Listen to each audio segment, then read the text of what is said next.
Hey guys, welcome to the help screen, and this is how to play Project Zomboid with controller. So guys, the best solution I can find in order to you to play with controller on Project Zomboid is download the game on Steam. So guys, the first thing that you will do is download Steam, and then from here use their search button and search for Project Zomboid.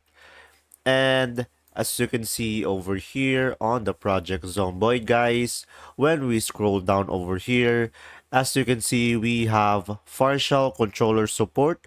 So they support an Xbox controller, and they also support for other device that is not known. So guys, you can play with Project Zomboid in your controller.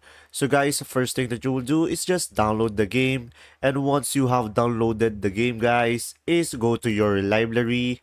But guys, once you have downloaded your Project Zomboid, it will show over here on the side tab, and let's just say the Asphalt 9 is Project Zomboid.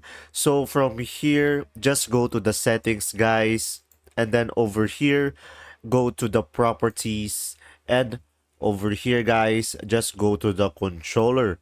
And on the controller, guys, make sure to enable Steam input. As you can see here, they will have multiple controller that you can play with using this game. And if you want to have a more detailed settings on your controller, you can just click over here, guys, controller configurator. And after that, guys, once your controller is connected to your PC, when you launch the game, it will automatically let you play with your controller. And there you go. If this video was helpful, please like and subscribe. And thanks for watching. See ya.